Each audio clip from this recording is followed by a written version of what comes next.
Yeah, North Dakota is safe from the tsunami, just in case you're wondering. Their National Weather Service just posted that everything's fine. The emergency people in North Dakota, they're just like, we love a disaster.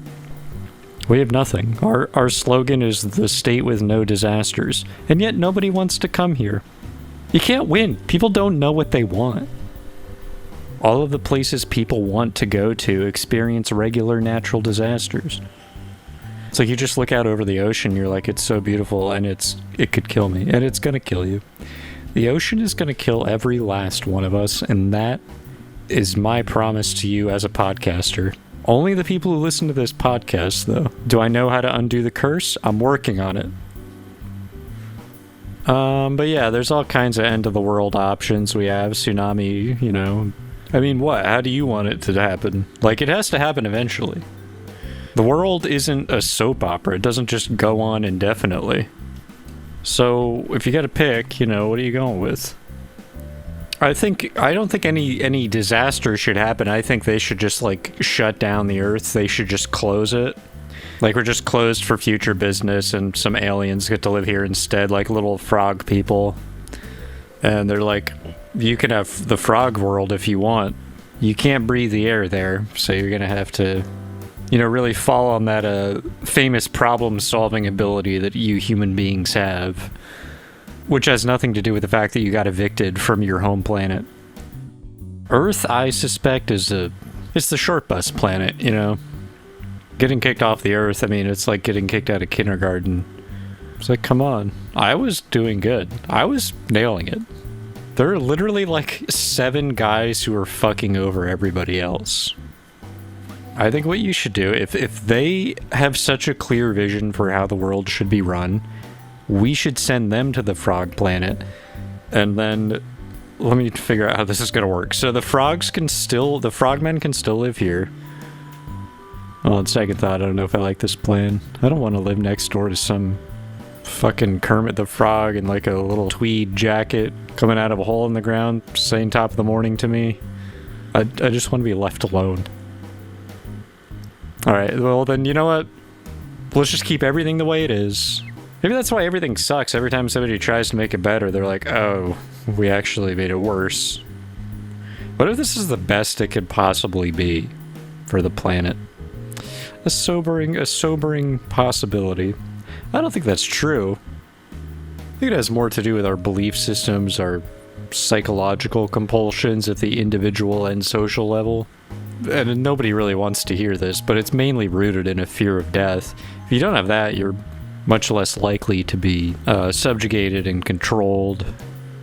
I would say I don't have a fear of death because I feel like I know what is going to happen, but a fear of dying? Yeah. Depending on how it goes. I don't want to suffocate and die on a frogman planet. There's a lot worse deaths possible.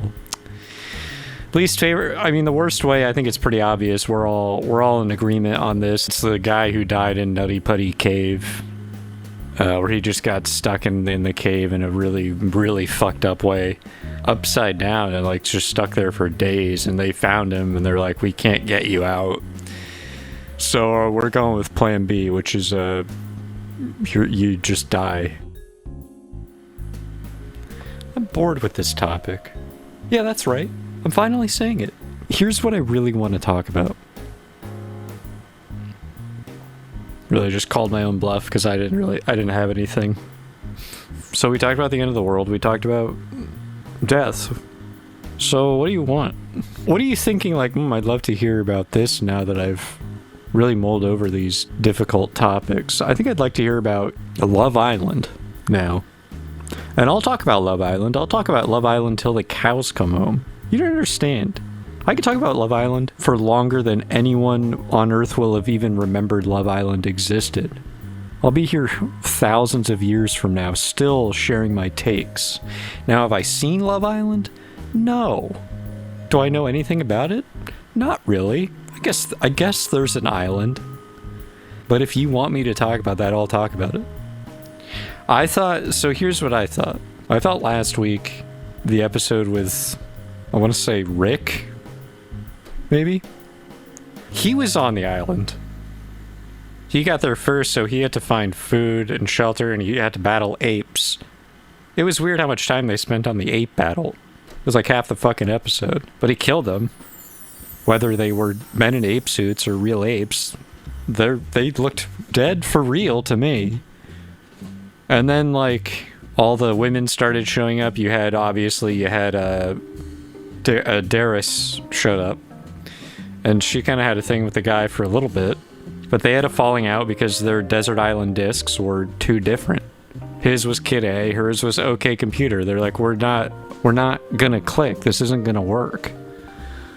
And so he killed her and ate her. I mean, look, the guy's on a fucking island. They didn't give him any food. So then they sent another woman, you know, and you start to get a sense of like how this is gonna work. He's just gonna end up eating all of them because he's fucking starving. He's been there for a week. She comes on the island. Her name is Jordina. They go out for drinks. It seems like they're really hitting it off. And guess what? Apes. So the island apes basically interrupt every single shot in this fucking show. And so then Jordina was like, there's too many apes here. And it's kind of a turnoff. And he's like, this isn't part of my lifestyle. And, you know, it takes like weeks for the girls to get there. This island is like nowhere. Like, it's nowhere. So he's got a lot of downtime. By episode 4, he has forgotten his own name. He thinks he saw God in the bark of a tree, and he started worshiping the tree. It's just hard to meet people, and I think that's really what the show is about. I think that's what it's about because I have not seen it, but I would imagine that can't be that far off. So yeah, if there's any disasters going on where you are, just let me know. Just call in and I'll try to, I might be able to lend you like $10. If you're in a disaster and the solution is just having $10, I don't know what kind of disaster that would be. Like, I don't know, you're stuck in a parking garage because the attendant isn't letting you leave because you don't have $10. But that's not really a disaster. That's just sort of a personal problem. If there are like 100 people in a parking garage and they're all broke as hell and they need $10, then actually that's a lot of money if you add that up. Yeah, I don't think I could. Well, I really am useless. I feel like Donald Trump in a disaster area. And you know, that kind of goes for my entire life. I'm like, what the fuck am I doing here? I'm Donald Trump. There's nothing I can do to help this. You don't even expect him to. You're like, yeah, don't. Like, you just look at him, you're like, don't wear yourself. Like, just. Like, you're not even mad about it. But with like a. If it was like Obama, you'd be like, hey, why don't you pick up something? Just pick something up. And he would, and somebody would take a picture, and then he would leave. It's interesting because I talked about disasters on the last episode, so you'd think, oh, that was the theme of that episode, now we're talking about it again. And to those people, I just say, what's it like in your perfect little world where podcasts don't broach the same topics twice in a row? What a world of constant intellectual stimulation and variety and color it must be. Instead, you just get this. And everyone's like, why did we pay money for this? I'd ask you the same. Why did you pay money for it? It's free. Why don't you give it that to the people in the parking garages who need $10? I don't need it. I don't want it. I mean, I could use it. Like, if you really do want to give me I would find something to spend it on. And there's no other like humanitarian like atrocities happening or anything like that right now. Like, there's literally no suffering right now. Just like right now as I'm saying this very second, the suffering is like paused. It's now already continued. Now they all need your money. Including me. I'm not having a good time. I mean, listen to me. I'm making a podcast. It's not good. The Israeli army put up a photo today of a guy who died. And they were like, actually, fact check, he didn't die of starvation. He died because we cut off supply to his medication. So if that puts things into a new perspective, doesn't it? And you're like, no. No, it doesn't, actually. That guy looked fucked up as hell. That doesn't happen to people in normal parts of the world because they could usually access the medication. And they just get to be like, oh, well, hey, that's your opinion. You're like, no. They're like, anyway, moving on to the next thing. You're like, hold on, I have a plethora of questions. I guess it's getting some more like mainstream acceptance that what's going on is just pretty bad. One of our senators said, I gotta withdraw support for this, and I'm gonna vote against any U.S. involvement unless Israel changes its policy on babies and infants them being exploded and shot and lit on fire, and I don't even know what they're doing at this point. Anyway, this is a comedy podcast. It's called the Purgatory Podcast. You can find it online if you want to go online. I know, like, I'm sorry about all the other stuff that's online. But, you know, that just shows you, like, the threshold, the level of suffering and pain that we have to tolerate before we step up and finally say that we're going to continue to do absolutely nothing about it. At least we're standing up. We're like, oh, now we can see what's going on a little better. Oh, yikes. So then we can just feel worse about the situation and ourselves. So, the little bonus, we also get a little self-hatred thrown in and guilt. I mean, in some of us, obviously. Others are seeing it play out as some kind of lead-up to Revelations style. Oh yeah, that's the other option for the end of the world, by the way, if you're into that. Like I said, it's gotta happen. It's gotta happen someday. I don't even think we should go to the stars. Earth is really cool if you know how to work it. You gotta give us a little credit, though. It's not like there's any instructions when you show up on Earth. They're not like, okay, here's what water does. It would take too long to explain. So if you swallow it, it's good for you and it's healthy. If you swallow it, but in the wrong way, you die agonizingly. So better swallow it the right way. Anyway, have fun on the planet. It's really round. So, you know, you can't, like, totally blame us for not, like, figuring it out. We're stupid. We're the apes on Love Island. If you don't understand, all of that was just an allegory for humanity. The guy and the girl, they're Adam and Eve. I thought the whole point of Love Island was they have to populate the island and start a small nation, and there are factions and tribes warring against each other. It's basically like Game of Thrones. If you're telling me that's not what it's about, then why did I waste all of my time making up what it's about? Whatever. Unfortunately, Slurp on Lipstick will not be here this week. I actually told him I was sick, which now that I think about it, I don't know how that's going to work, because he's going to see the podcast episode get uploaded. I didn't think it through. Oh, of course, he calls right now. It's like he knows. Alright, I gotta...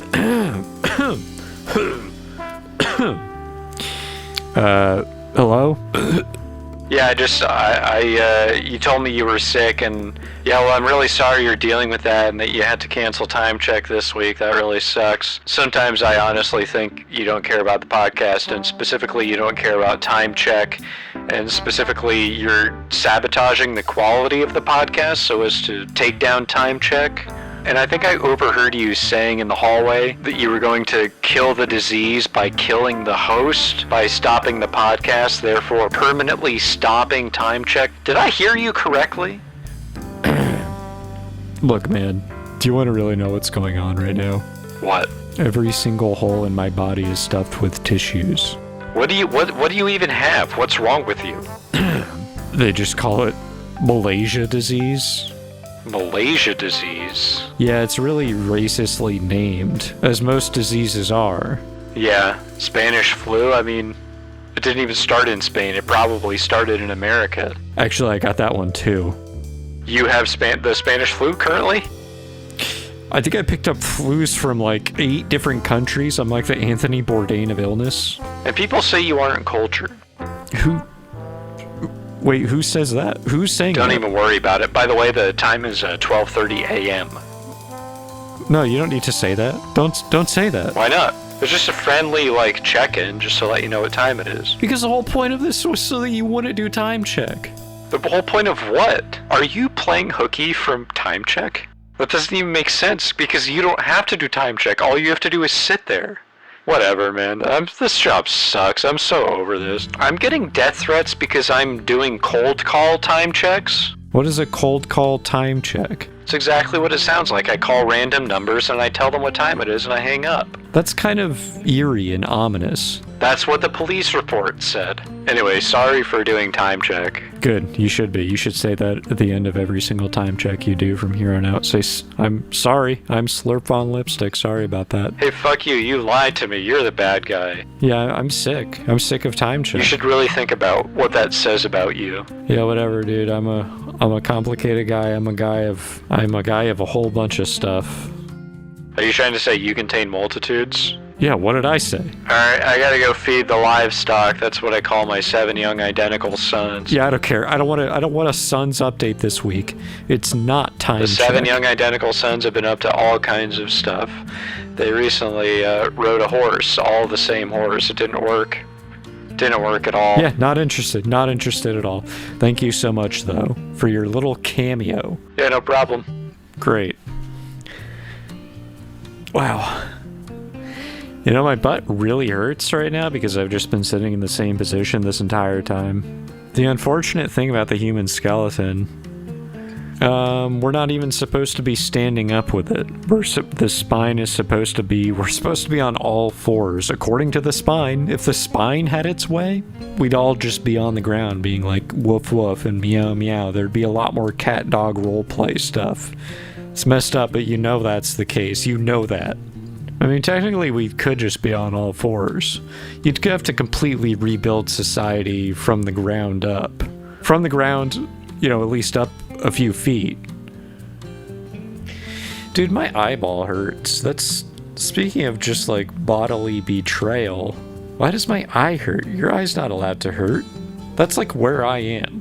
You know, my sense of self is basically like, I just kind of think of myself as 2 eyeballs. It's like, if that hurts, then who can I trust in this world if I can't trust my eyes? Another thing they should put in the instruction manual for Earth, the sun is in some sense the source of all life. It also burns you alive if it touches your skin. It's like, wait a minute. It's like, man, maybe I'm not supposed to be on Earth. Maybe I am supposed to actually be on Frogman Planet. Frogman Planet, much denser atmosphere, much weaker sunlight. Gravity is also much weaker, allowing the frogs to really... They get a good hop. They say on Frogman Planet you can just lay down on the ground and look up at the sky and just see frogs in transit. It's really a beautiful thing. If you want to live there, you gotta be fat. You have to be really heavy. Otherwise, you and all your stuff is going up there with the frogs. This is the dream Elon Musk has for us. By the way, why do we have to, like, participate in, like, his dream? Why do we have to do it? We don't even know. Nobody knows you. We don't know you. It's like, can I at least meet you before you do, like, weird stuff to the world that I live in? Anyway, I'm really glad that Frogman Planet isn't a real place. It's just it's just something I made up. And so I don't have to think about little frogmen with little canes doing musical numbers all day, every day, for thousands of years. Even though when I say it like that, it sounds kind of cool. Alright, I'm getting a call on the Purgatory Podcast hotline. You're on the Purgatory Podcast. What's your problem? What's your deal? Why are you doing this? Oh, man. No, Frogman Planet isn't real. Not that I take this as confirmation that Frogman Planet exists. It could just be an anonymous Earth frog. So what is it like on Frogman Planet? Do you like it, or would you rather move to, I don't know, Seattle? A lot of people are moving to Seattle these days. Yeah, I don't know what the point of the phone call is, you know, unless there's like a translator or something that can make this a conversation. I don't know how this works. Oh, hello, who is this? Why are you calling my frog? Oh, your frog called me, lady. No, my frog has never called anybody even though he knows how to. Okay, well then you called me, obviously. You're a strange man. Never call here again. Do you understand me? I didn't call your phone, and I didn't call your frog. Does your frog have his own phone? Okay, fine, I'm sorry. I'm sorry for whatever just happened. I'm so confused. I gotta go, but thank you for your time. And, okay, so an email just showed up in my inbox. It's from Bogfrog at frog.gov. There's a frog.gov? Does Doge know about this? He just sent a really awful selfie of himself that is framed so poorly. It's so bad it's leading me to believe this frog is legit sending me this stuff. There are people who take selfies as if they are frogs, though. It's like if you have really poor selfie skills, it's almost up to a point where it's like, do you understand the parts of a human being that make them recognizable? You took a picture of your face in the way that, like, a scientist would take a picture of a new ant that was discovered in the Amazon. It's like, zoom out a little bit. It's like, figure out what you look like, then you can present that. A lot of people maybe just don't know what they look like. They just never get a really good sense of it, and so they just take a million pictures and they're like, well, that's the best one. But I don't know which one is true. The best kind of selfie is like the old guy who's like, he's holding the camera at waist level and he's looking down at the camera, giving you the perspective of like a new growth on his body that he's looking at for the first time. I think the only way to live with full self-awareness of what you look like is to make like a mold of your own head and just carry that with you everywhere, like carry it in front of you in all situations so you remember like, oh yeah, I look like that when I'm saying this. And if you want to talk to the head throughout the day, that's fine too. If you don't care about what anybody thinks. Another alternative is to just have a mirror in front of you. But I think the mold is stupider, so I'd rather do that. But I don't really think it is important to worry about what you look like. Obviously, that's silly. That thing that every single person on Earth does. That's, you know, it's just so silly. Because obviously it doesn't matter at all. But it does. I mean, it doesn't, but it does. You know what I'm saying. You know exactly what I'm saying because you already agree with me. If you didn't, you wouldn't be listening this far into the podcast. If you have any questions or concerns about any of the opinions I've expressed, you can send it to my frog email. I got a little account over at frog.gov. I actually had to submit my ID, and I know you can't see me, but you can basically assume that I can't be mistaken for a frog. But I just sent my ID in anyway, not really knowing what to do. And they accepted it, so it just goes to show they just don't care. You can get away with anything. You can defraud the government. Well, you can defrog it. Alright, well I gotta go. See you later.